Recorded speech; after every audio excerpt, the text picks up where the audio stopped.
Знаете ли кой е този човек? Това е Стамен Григоров.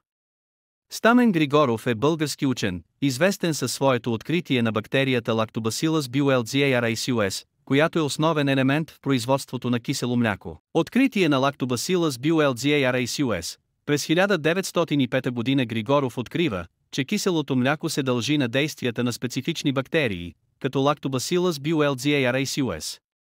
Той изолира и описва тази бактерия, която е основен фактор в процеса на ферментация на млякото.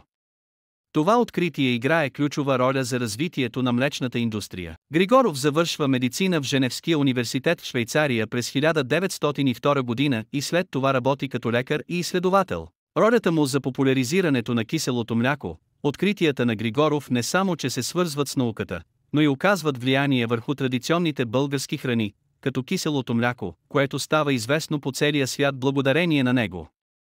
Последният етап от живота му, Стамен Григоров умира преждевременно през 1945 година от туберкулоза, на 67 години, като оставя значително наследство в биологията и микробиологията.